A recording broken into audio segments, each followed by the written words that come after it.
s'intéresser à l'endocrinologie. Le premier produit dont nous allons vous parler est le cancer.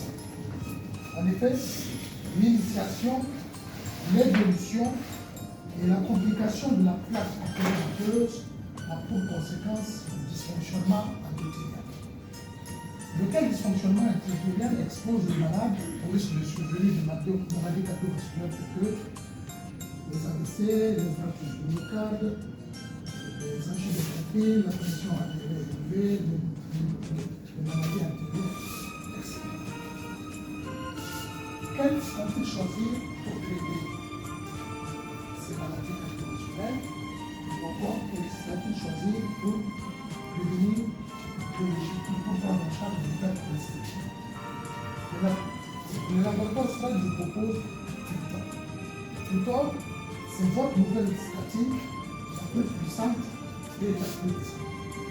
Votre Fructol, la nouvelle statine la plus puissante ou la plus puissante parce que la date de création de Fructol relève à 2003 alors que l'accord de statine est de 1997 et la cible.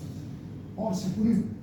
La recherche fondamentale développe une molécule existante en améliorant l'efficacité thérapeutique et en réduisant le principe de l'utilisation. Au jour d'aujourd'hui, du point de vue de la recherche fondamentale, la statine qui a le meilleur profil d'efficacité et de tolérance reste la rosuvastatine.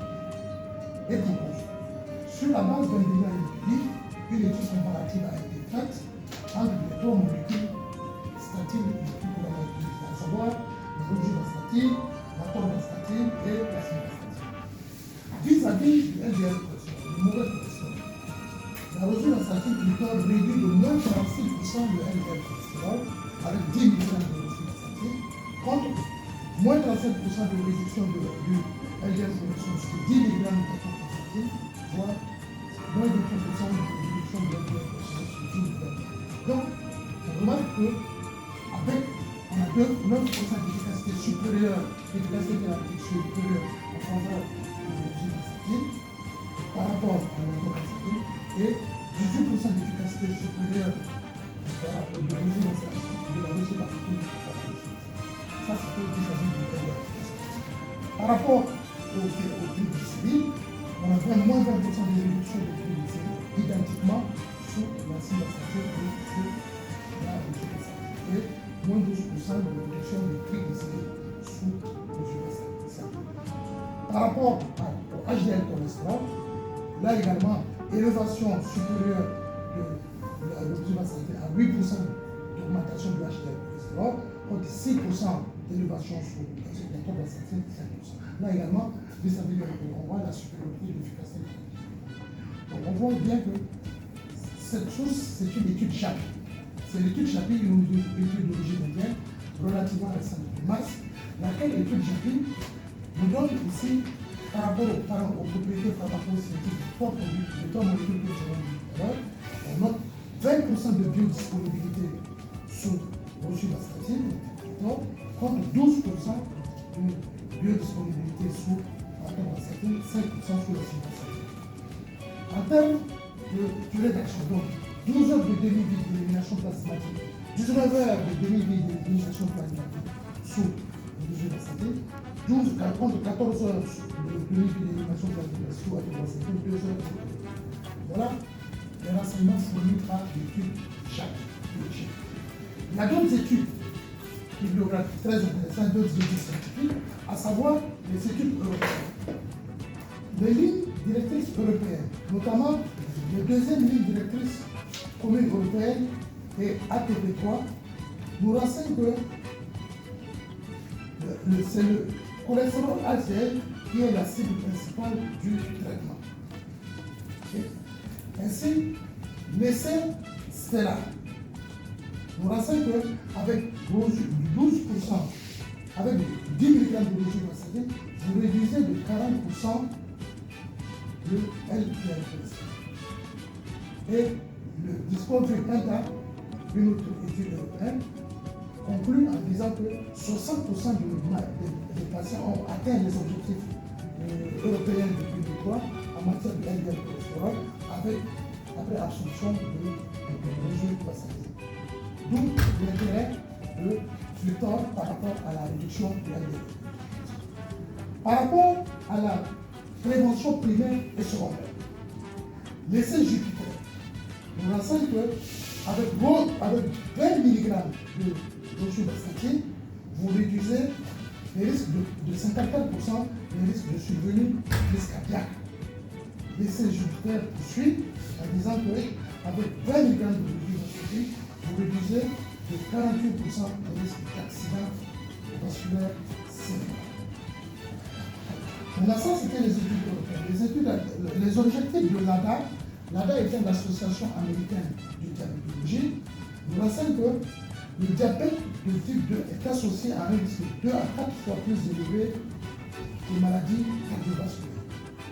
D'autres études complètent en disant que aussi bien le LDL cholestérol que le HDL cholestérol que les triglycérides sont susceptibles de déclencher les survenus de maladies cardiovasculaires. Aussi, les recommandations de l'association américaine de diabétologie sont que l'objectif chez le malade, chez l'adulte souffrant du diabète, l'objectif recherché doit être un objectif de cholestérol LDL inférieur à 100 mg par décilitre, un objectif de HDL cholestérol supérieur à 40 mg par décilitre et un objectif inférieur à 150 mg par décilitre chez les malades.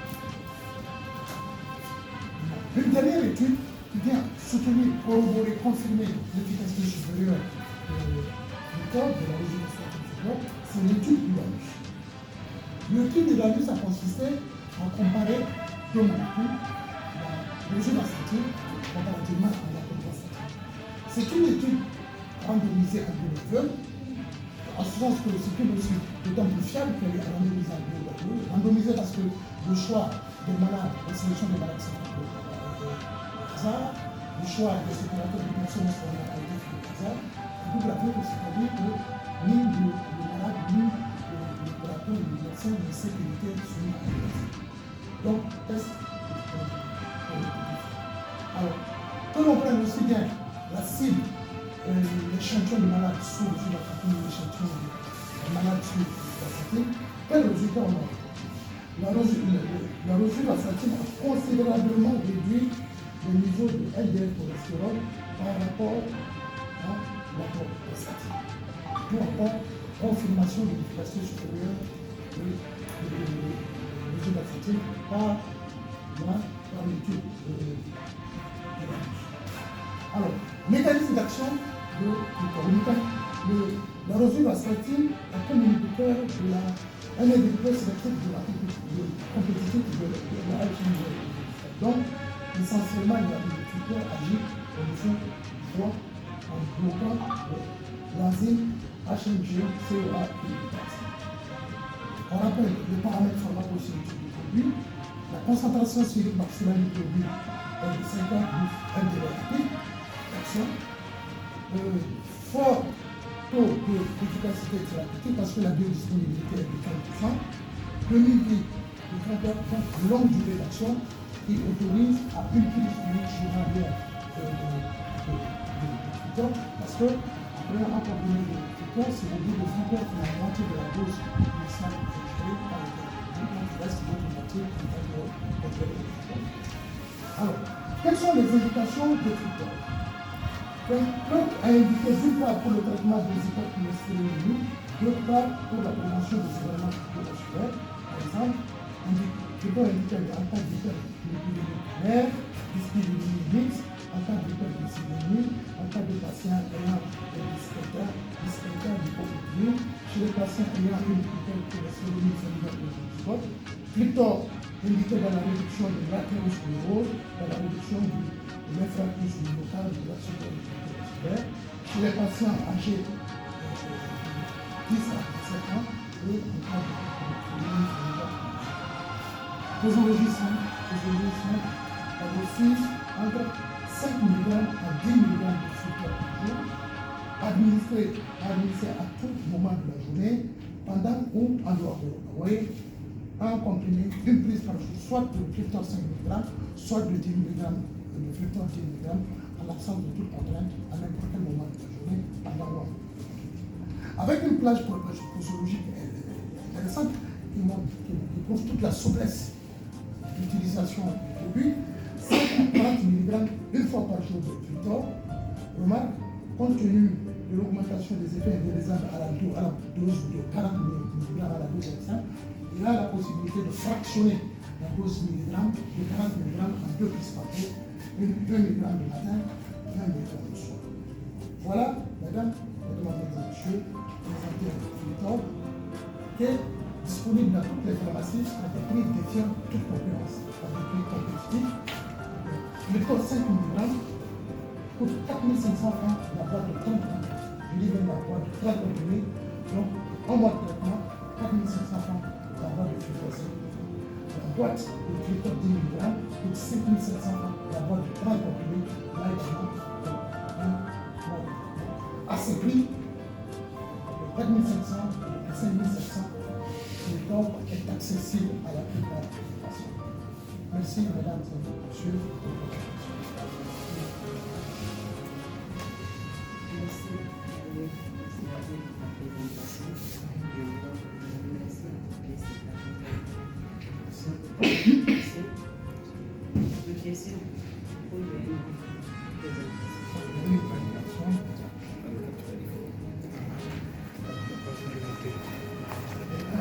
Les seconds produits sur lesquels je vais parler, c'est le Renef. Le Renef peut protéger les organes cibles du diabète chez les malades diabétiques et vers le traitement, c'est-à-dire la prise en charge des neuropathies, notamment les neuropathies diabétiques. Lesquelles neuropathies sont des lésions nerveuses dégénératives dues à des différents facteurs.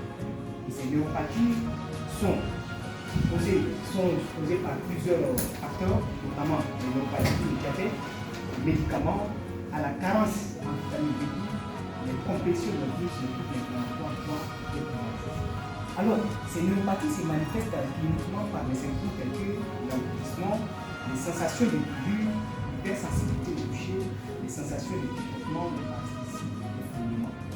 Alors, quelle que soit la cause de la neuropathie, nous proposons comme solution Renef plus PT. Renef plus PT qui apporte plusieurs avantages thérapeutiques. D'une part, grâce à la perfothiamine 150 mg, Renef plus PT permet la protection des organes cibles du diabète contre les complications y afférentes. Et la perfothiamine possède une puissante activité anti-inflammatoire qui négocie à travers la sédation chimique pour soulager les douleurs neuropathiques. D'autre part, grâce à la méthylcobalamin 1500 microgrammes, Renef plus PT permet la régénération, c'est-à-dire la réparation de la gaine de myéline en cas de nerfs blessés ou endommagés dans les neuropathies périphériques. C'est ainsi, grâce à la perfothiamine, Renef plus PT protège les nerfs de la neuropathie diabétique. Renef plus PT protège les reins de la néphropathie diabétique, les yeux de la rétinopathie diabétique et le corps de la cardiomyopathie diabétique. Toujours, Renef plus PT, grâce à la méthylcobalamin, il soulage vos patients qui se plaignent des symptômes de neuropathie périphérique tels que le fourmillement. Renef plus PT soulage les picotements, soulage la paresthésie, soulage les pieds brûlants et l'engloutissement. Toujours dans le cadre des neuropathies, dans la compression nerveuse des neuropathies due à la compression nerveuse, Renef plus PT, grâce à la méthylcobalamin, c'est un régénérateur de la gaine de myéline en cas de nerfs blessés ou endommagés, par exemple dans les pieds blessés, c'est-à-dire fournir à 10 kg de vie inflammatoire qui est médicament. Une indication là où Renef plus PT contribue à la formation de la gaine de myéline et protège par conséquent les actions de notre médecine. Renef plus PT dans le syndrome du canal carpien, il constitue une option de traitement plus efficace et sécurisée. Dans la douleur au niveau du cou, Renef plus PT soulage la douleur spontanée, l'anémie, la paresthésie, la lombalgie chronique non spécifique. Renef plus PT améliore les sports. Alors, quelles sont les molécules constitutives de Renef plus PT? Dans chaque gélule de Renef plus PT, vous avez au total l'association de 7 molécules en synergie d'action. Vous avez comme vitamine, vous avez la perfothiamine 150 mg, qui est la vitamine B1 améliorée. Elle est 5 fois plus biodisponible que la vitamine B1. Ensuite, la perfothiamine, elle régule le métabolisme du glucose chez les malades diabétiques et elle possède une puissante activité anti-inflammatoire pour soulager les douleurs neurologiques. La deuxième molécule de Renef plus PT, c'est la méthylcobalamin, dosée à 1500 microgrammes. Et la perfothiamine, est la forme bioactive de la vitamine B12 pour mieux régénérer la gaine du myéline des nerfs blessés ou endommagés. Vous avez aussi la troisième molécule de nerfs plus petit qui est l'acide folique, la vitamine B9 améliorée, qui agit en synergie d'action avec la méthylcobalaminée. Vous avez aussi la quatrième molécule des minocytoses, c'est à 100 mg, la forme améliorée de la vitamine B7, qui est cruciale dans la formation de la gaine du myéline. Et vous avez aussi à ces 4 vitamines B s'ajoutent 3 antioxydants. Les antioxydants leur rôle dans l'organisme, c'est de pallier de la lipolyse de l'organisme dans la chimie. Vous avez comme antioxydant le polymethylation, vous avez à 200 microgrammes, l'antioxydant qui augmente la résistance à l'insuline. Vous avez l'acide alpha-lipoïque 100 mg, l'antioxydant qui améliore le flux sanguin nerveux. Vous avez aussi le dioxyde de sélénium 55 microgrammes d'antioxydant qui nettoie les radicules. Donc voilà un cocktail de 7 molécules au total d'ARNF plus PD en synergie d'action pour protéger les organes cibles du diabète et faire la réparation de la gaine du myéline des nerfs petits ou endommagés dans les neuropathies. Et les nerfs plus PD, une cellule par jour la posologie. Vous avez 30 cellules dans la boîte, ce qui fait un mois de traitement. Donc, voilà donc les nerfs plus PD si vous avez des objections de question.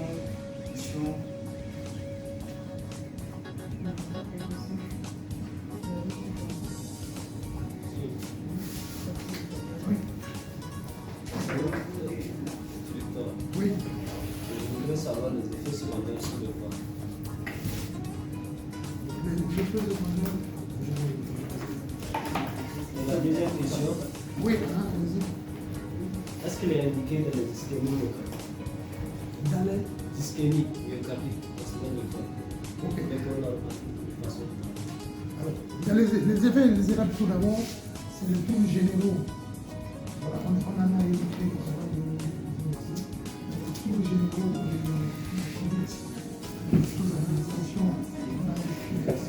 les affections gastro-intestinales, les affections hépatiques, n'est-ce pas, les affections musculo-squelettiques.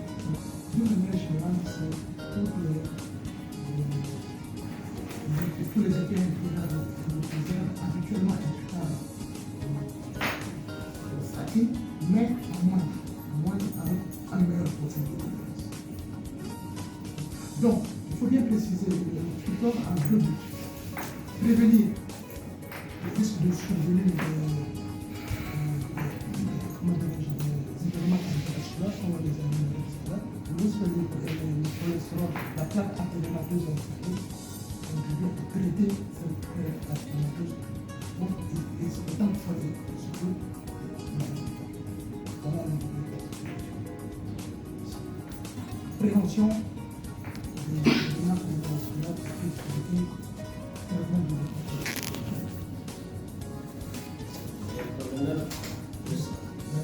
En cas de sevrage,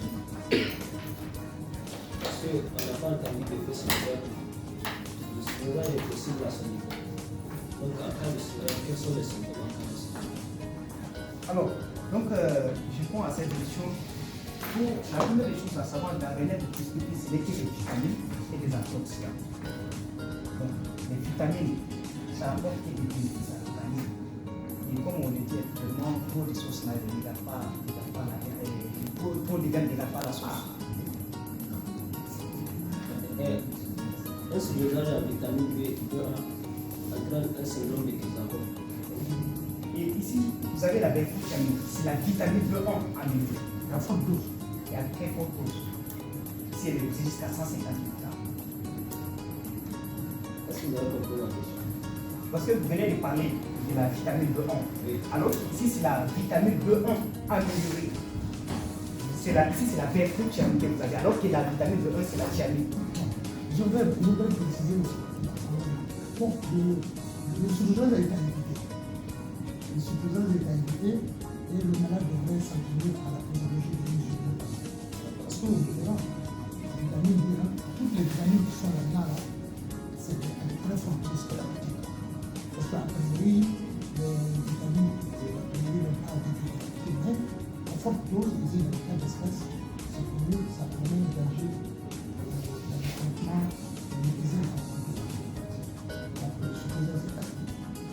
même si ça le survenait, tu vas penser à une deuxième journée dans la journée,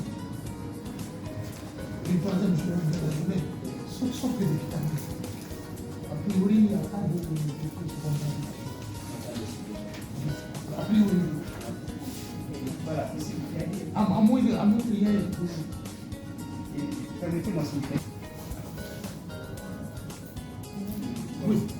Concernant le tort, est-ce qu'il y a une contre-indication particulière à ces produits? Alors oui, c'est vrai, vous avez raison, je vais dire plus complet. On les a énumérés ici, la contre-indication.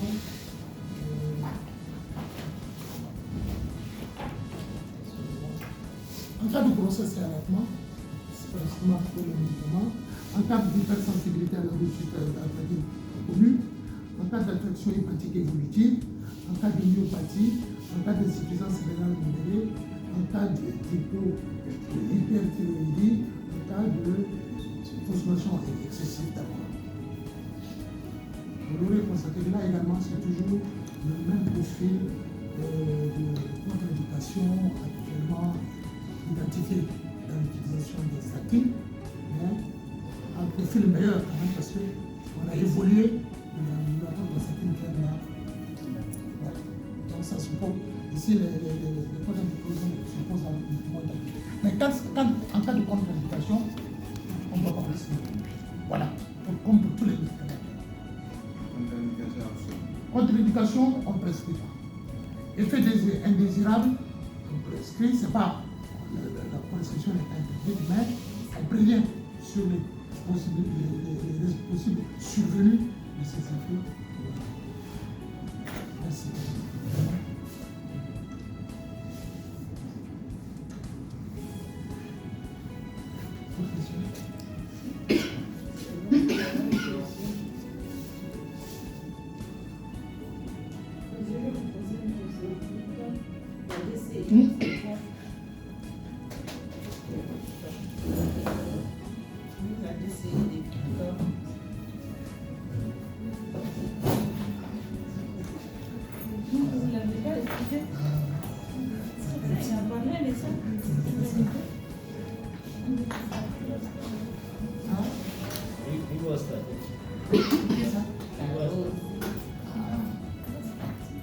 La rosuvastatine.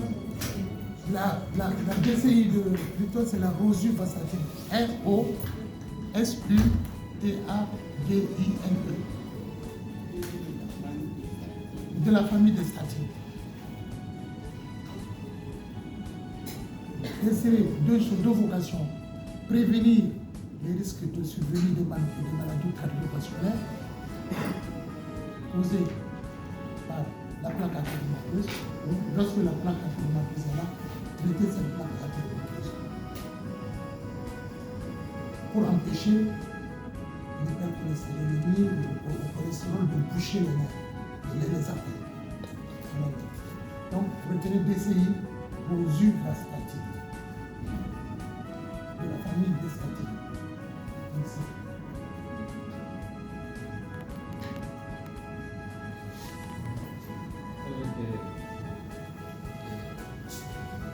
On remercie l'université pour ces différentes mises à jour et l'accompagnement qu'il fait au niveau de notre service. Ma question, c'est par rapport dans le cadre des IDN. On sait que pour les autres statines, on peut aller jusqu'à 80 mg de statine par jour. Maintenant, pour la rosuvastatine, dans le cadre donc pas de la prévention, mais dans le cadre de la prise en charge des IDM, on donne des statines de fois à forte dose. Maintenant, quelle est la dose recommandée dans ce cadre-là? Parce que d'après la présentation, dans le cadre de la prévention, on peut aller soit à 5 ou à 10 mg en fonction donc de la pathologie et aussi des objectifs donc, à atteindre en termes de réduction de LDL. Voilà, mais dans les IDL, à part le LDL, c'est vrai qu'il faut avoir un objectif, mais des fois, du fait qu'il y a déjà une complication qui est un impact. Des fois, ils augmentent la dose au-delà donc pour La prévention secondaire. voilà, d'accord, donc dans le cas de la prévention secondaire, des fois on augmente la dose. La deuxième, c'est par rapport pas par rapport aux indications mais aux effets et à la surveillance des statines. C'est les statines de façon générale. Il a donné les contre-indications quand une influence hépatique, une influence rénale, quand il y a beaucoup plus de myopathie. D'accord? Donc quand on prescrit les statines, et d'ailleurs c'est pour ça que de plus en plus on part vers des statines qui ont moins d'effets secondaires. Parce que quand on donne des statines, il faut doser de temps en temps la fonction hépatique pour voir. Au-delà de 5 fois la normale, c'est contre-indiqué de prescrire carrément les statines. Et il faut surtout vérifier est-ce qu'il n'y a pas de douleur musculaire et doser des enzymes musculaires. D'accord? Et ça aussi, dès qu'on a des enzymes qui sont à 2 fois la normale, on arrête. Et ça, c'est de façon générale. Pour toutes les statines, c'est comme ça qu'on essaie de les surveiller. Et c'est d'ailleurs ce qui explique que de plus en plus maintenant, on tend vers des statines qui ont moins d'effets secondaires par rapport aux anciennes statines qui sont sur le marché. Donc, de temps en temps, quand vous avez des patients qui sont sous statine, ils disent qu'ils ont des douleurs musculaires, donc pensez à doser les enzymes musculaires. Donc, c'est quelque chose que j'ai appris. Merci pour la merci de l'éclairage. Vous nous avez édifié. Merci de nous avoir édifié.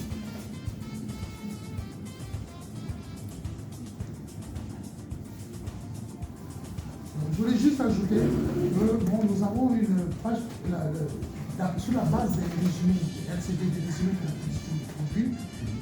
La plage posologique de territoire vous permet le dossier d'évoluer pendant 5 mg jusqu'à 40 mg. Jusqu'à 40, donc c'est la dose maximum. Étant entendu que du fait que la rosuvastatine c'est une molécule plus évoluée que la torvastatine du point de vue de la recherche, efficacité réduite, efficacité accrue pour une posologie. C'est le principe.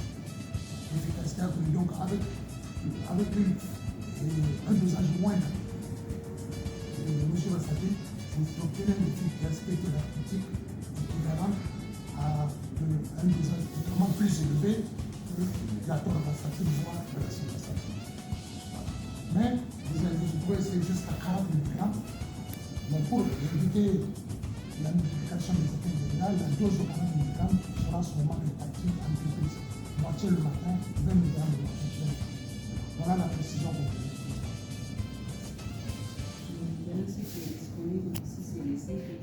Les 5 et le 10. On attend d'avoir le visa pour la 20 mg. En attendant, on va faire 2 fois 10 quoi. 2 comprimés.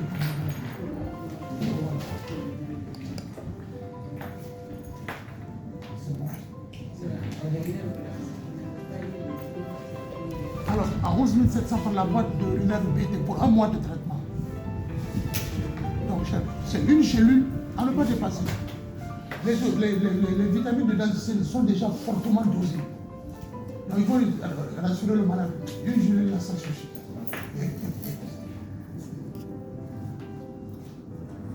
Inflammatoire conçu pour combattre l'inflammation.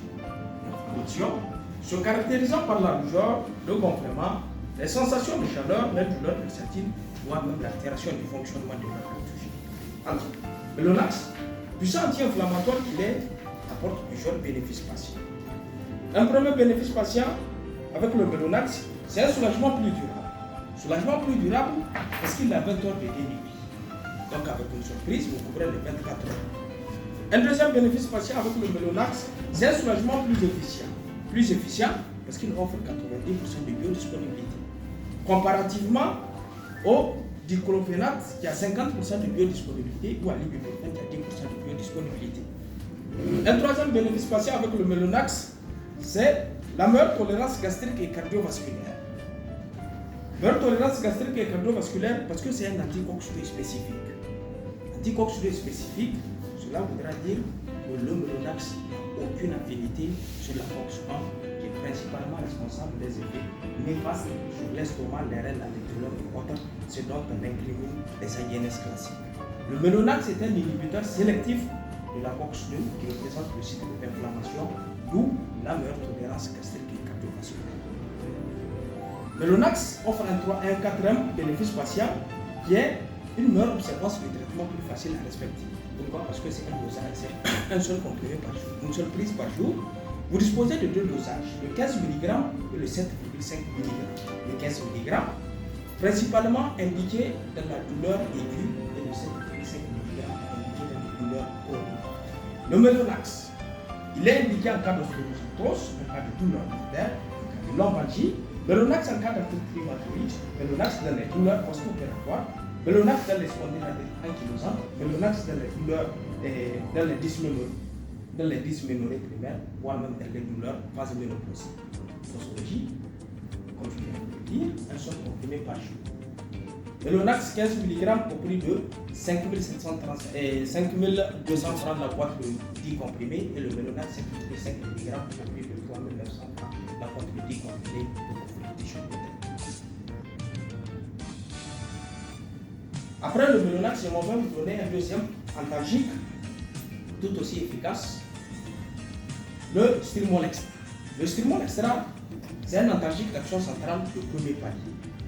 À savoir, le Stimol Extra, c'est le fruit de l'association de acétaminophène 500 mg plus caféine 30 mg. Le Stimol Extra procure une extrême puissance pour plus le soulagement contre la douleur et la fièvre. Le Stimol Extra, il est indiqué en cas de courbature, fièvre, douleur dentaire, maux de tête et migraine, voire même dysménorrhée primaire. Quand il s'agit de douleur, prise en charge de la douleur, prescrivez le Stimol Extra. La fièvre aussi, prescrivez le Stimol Extra. Le Stimol Extra développe un triple mécanisme d'action contre la douleur et la fièvre. Le Stimol Extra développe un triple mécanisme d'action contre la douleur et la fièvre. Un premier mécanisme antalgique. Le Stimol Extra se fixe sur la cyclooxygénase COX-3 située au niveau du cerveau. Un deuxième mécanisme antalgique. Le Stimol Extra se fixe sur les récepteurs membranaires A de l'adénosine. Laquelle adénosine est un neuromodulateur impliqué dans la transmission de la douleur au cerveau.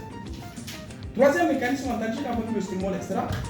Le Stimol Extra est une substance psychoactive qui se fixe sur les récepteurs centraux du cerveau pour combattre la somnolence et la fatigue. Les caractéristiques pharmacocinétiques du Stimol Extra. Le Stimol Extra soulage plus rapidement car son délai d'action est de 20 minutes. Le Stimol Extra soulage plus durablement car sa durée d'action totale va jusqu'à 8 heures. Le Stimol Extra apporte un soulagement plus efficient parce que la biodisponibilité est comprise entre 70 à 90% de la dose initiale injectée. Posologie 1 à 2 comprimés voire 3 par jour. Cette posologie variante peut différer d'un patient à un autre ou d'un patient de la douleur ressentie par le patient. Dans chaque boîte de Stimol Extra, vous disposez de 20 comprimés au prix de 2080 francs la boîte. On a présenté nos deux antalgiques, rapport, restitution, injection, rapport.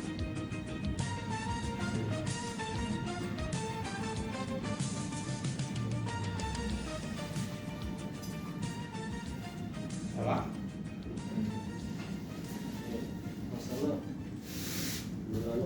Melonax. Melonax. c'est un anti-inflammatoire mais stéroïdien. Il fait partie de la classe des anti-inflammatoires stéroïdiens. Le principe actif, c'est du meloxicam. Donc, pratiquement, tous ces anti-inflammatoires ont des effets toxiques. Et les diabétiques sont des candidats à faire des effets. Est-ce que le Melonax n'a pas d'effet secondaire similaire. Comparativement aux autres, son effet secondaire comparativement aux autres anti-inflammatoires. Oui. Le Melonax,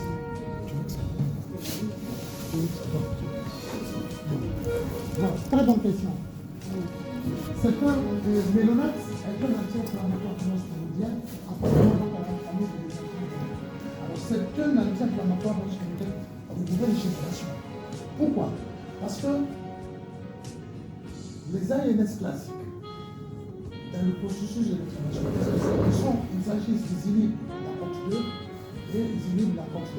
La COX-2 est un des isoenzymes qui dirige le processus de transformation de synthèse de l'acide arachidonique en oxalate. Alors, ils vont se décomposer en trois isoenzymes. Les diclofénac, ils inhibent la COX-1. En inhibant la COX-2, il y a un soulagement, mais en inhibant la COX-1, il y a les effets délétères, donc le reconstitution au niveau rénal, principalement au niveau du estomac, et même au niveau cardiaque.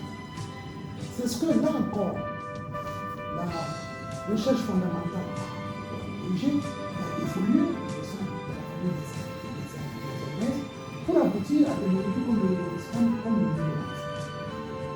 Il va avoir une activité anti-COX-2 préférentielle ou sélective, c'est selon. En tout cas, le rapport de la molécule de méloxicam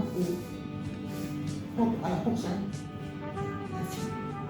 Donc, en conclusion, il y a, avec le Mélonax, une efficacité anti-inflammatoire accrue par rapport aux antibioticides et un profil de tolérance nettement mieux toléré par rapport aux antibioticides.